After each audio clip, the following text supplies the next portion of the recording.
कि आज वो पाकिस्तान जो एक धर्म के नाम पे बना, मैं समझता हूँ उनका उस धर्म से कोई ताल्लुक़ नहीं है। अगर उस धर्म का वो पालन करते तो किसी इंसान को नहीं, किसी जानवर को भी नुकसान न देते। हमारी सरहदों पे हमारी हिफाजत करती है और हम नींद जो है, चैन की नींद सोते हैं और हमारी आर्मी हमारी रखवाली करती है। उनकी आर्मी हमसे लड़ने के लायक नहीं है विनोद शर्मा जी, उनकी आर्मी उन्हें कंट्रोल करती है। पाकिस्तान के अंदर तो हाल ये है कि अभी एक प्राइम मिनिस्टर जो है वो जेल में है, यानी अब तक का हाल ये है, कोई फांसी पे चढ़ा है, कोई कुछ हुआ है, यानी वहाँ की जो आर्मी है वो इन्हें चैन से रहने ही नहीं देती। वो हमसे लड़ने के लायक नहीं है। हमारे यहाँ तो वो ये काम करती है कि वो यहाँ से जो है आतंकवादी निर्यात करके भेज देती है और हमें उन्हें यहाँ ठीक करना पड़ता है। आज कश्मीर को हमारी नीति ने, हमारे प्राइम मिनिस्टर ने जो कश्मीर को जिस तरह से जो जन्नत था फिर से वो जन्नत की तरफ लौट रहा है, वो कैसे हमने कंट्रोल किया, आप अंदाज़ा कर सकते हैं कि हमने अपने देश को अच्छा करने की कोशिश की। पाकिस्तान तो एक गिरोह जैसा लगता है। पाकिस्तान के लोग आज पाकिस्तान की हुकूमत को कोस रहे हैं। पाकिस्तान के लोग सोशल मीडिया पे मैं देख रहा हूँ, वो कह रहे हैं कि बर्बाद कर दिया पाकिस्तान को। देखो हिंदुस्तान को, आज देश की ताकतें हिंदुस्तान में, देश की बड़ी ताकतें भारत में हैं। क्या कहेंगे सर पाकिस्तान को? हमारे साथ आज़ाद हुआ है। सर विनोद भाई, मैं बड़े दुख के साथ एक बात कहता हूँ कि और अपने देश के लोगों को इसमें संकेत भी है कि धर्म के नाम पर एक देश बना जो अधर्म बांट रहा है और वो देश नहीं, एक गिरोह बन गया है। वो नेता नहीं, लीडर नहीं, बल्कि एक गिरोह बन गए हैं और एक गिरोह बन करके वो जिस तरह से ठग होते हैं, वो हर उपाय इस्तेमाल करते हैं।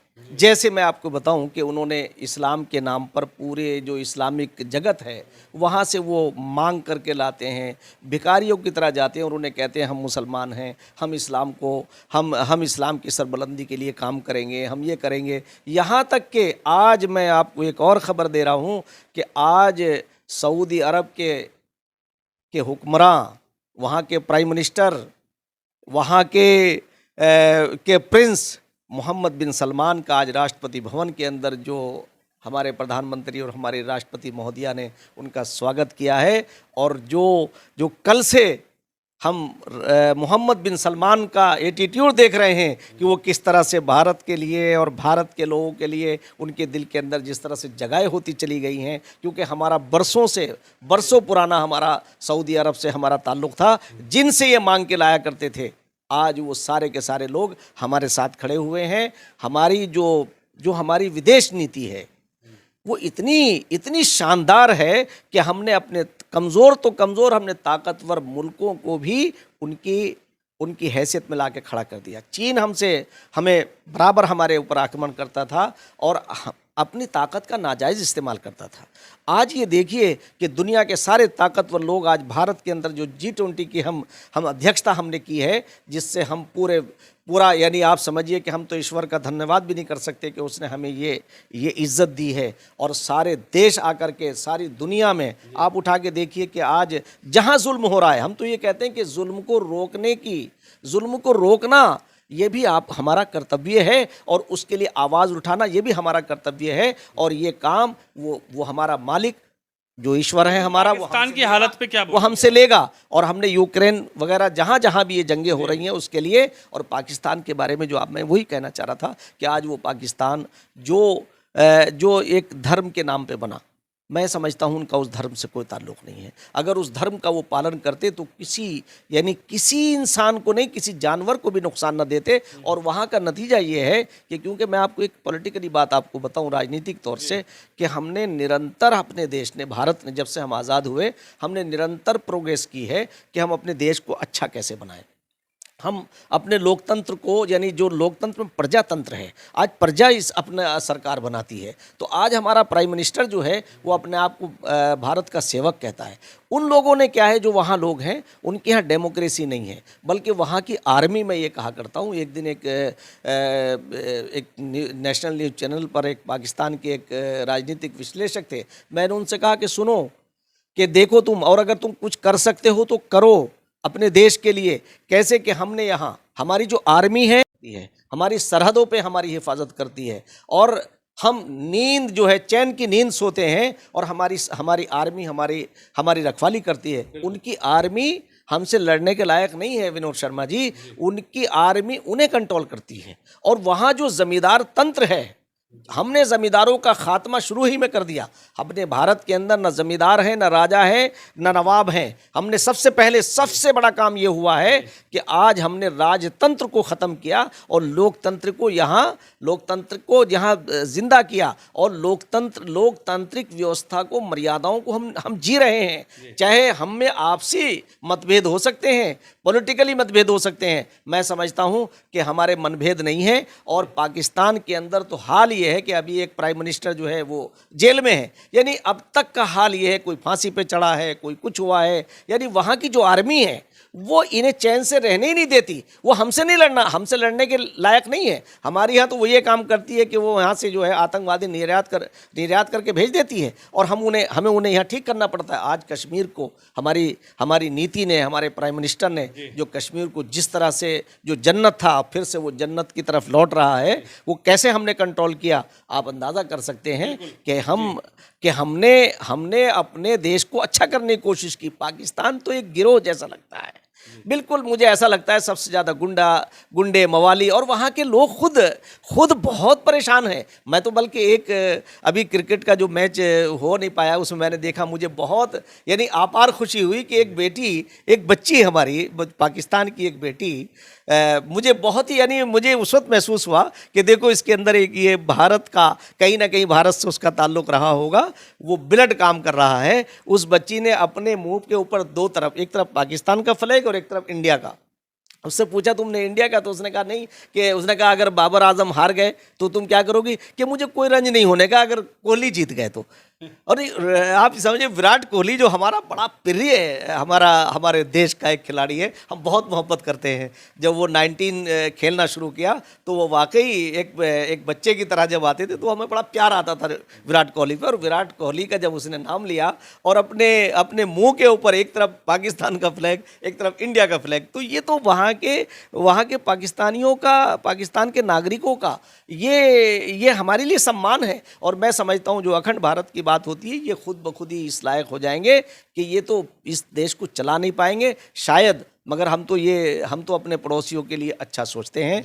हम ये समझते हैं कि पड़ोसी खुशहाल रहे, अच्छे रहें, ताकि हमें परेशान ना करें। मुफ्ती साहब, आखिरी सवाल आपसे ये है, आज मुफ्ती शम्मून काशमी मानते हैं, दिल के अंदर ये मानते हैं कि मैं एक भारतीय मुस्लिम हूँ, आज आपको गर्व है, आज आप कहेंगे कि भारत माता की जय, आज आप मानते हैं कि भारत जो है वो सर्वश्रेष्ठ है? बिल्कुल, भारत सर्वश्रेष्ठ है और हमें अपने भारतीय होने पर गर्व है। और मैं तो बल्कि ये आज से नहीं, मैं तो ये कहता आया हूँ कि भारत माता की जय, हिंदुस्तान जिंदाबाद, मादर वतन जिंदाबाद, ये शब्द ही अलग अलग हैं, सबका अर्थ एक ही है। और जिस मिट्टी से हमने जन्म लिया है वो मिट्टी यानी वो धरती माँ हमारी माँ है, हमारी माँ है। जैसे कहते हैं ना कि एक कहते हैं कि पहुँची वहीं पे खाक जहाँ का खमीर था, तो हमारे अंदर तो हमारी भारत की इस मिट्टी का खमीर है। यही हम पैदा हुए, इसी में हम जाएंगे और यही हमारे लिए गर्व का मकाम होगा। और मैं समझता हूँ कि जो लोग ऐसी बातें कर रहे हैं, मैं उन्हें भी ये कहना चाहता हूँ कि ये छोटी छोटी चीज़ों पर आप लोगों को गुमराह करना छोड़िए। भारत माता की जय बोलने से न अल्लाह नाराज़ होता है, न ईश्वर नाराज़ होता है, बल्कि हमारे अंदर एक वाइब्रेशन पैदा होता है कि हम अपनी माँ का भारत माता की जय का मतलब एक ए माँ जिंदाबाद, हम तुझे ज़िंदा देखना चाहते हैं, यानी तुझे हरा भरा देखना चाहते हैं। और क्यों? इसलिए कि हम इसका अन्न खाते हैं ताकि हम भी तवाना रहें। बल्कि मैं तो वंदे मातरम के ऊपर भी मैंने ये बात कही है कि एक ज़माने में जब हम ग़ुलाम थे तो हम वंदे मातरम कह कर के एक वाइब्रेशन पैदा होता था।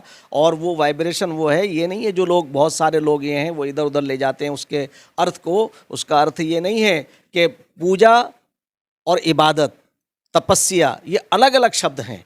यानी इबादत नहीं है, यह रेस्पेक्ट है, सलाम है, परिक्रमा करना है। जैसे हम मक्के के अंदर जाते हैं तो हम परिक्रमा करते हैं, तो उसके काबे की पूजा नहीं कर रहे हैं हम, बल्कि उसकी रेस्पेक्ट कर रहे हैं। इसी तरह से जिस धरती से हमने जन्म लिया है वो हमारी माँ है, हम उसकी परिक्रमा कर रहे हैं, हम संकल्प ले रहे हैं, ऐ माँ हम तेरी हर तरह से हिफाजत करेंगे और तुझे हम सलाम करते हैं। जैसे आप कभी वृंदावन जाइए, मैं वृंदावन गया हूँ, तो वहाँ जो परिक्रमा होती है श्री कृष्ण की जो परिक्रमा होती है, तो वहाँ जो है वो पूजा नहीं है बल्कि वो परिक्रमा है। परिक्रमा अलग है, पूजा अलग है।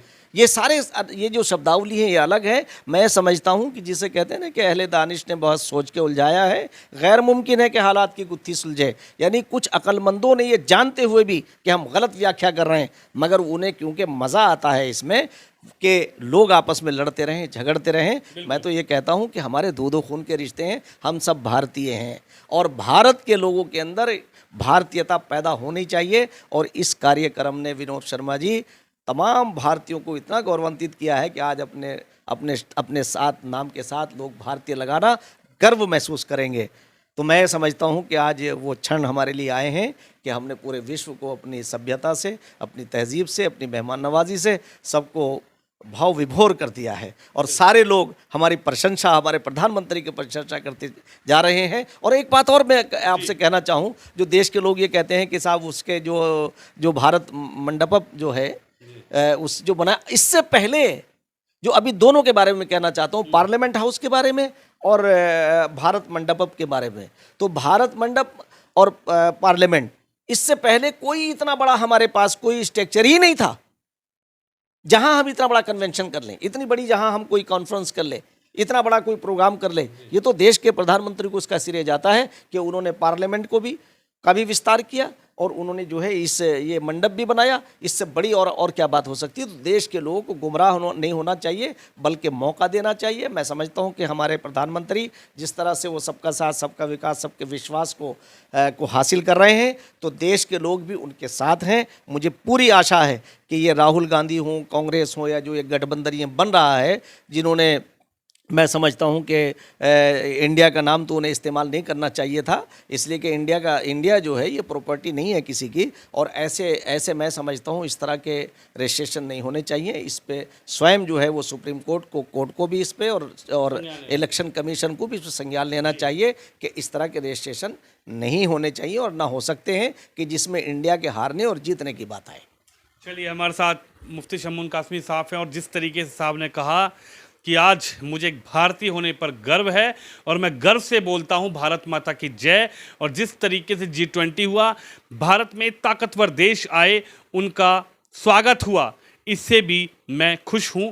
और इस वक्त जिस तरीके से भारत की ताकत मजबूत हुई है, उस पर भी कहा गया है कि आप भी भारत का साथ दीजिए और इस खबर को शेयर जरूर करिए।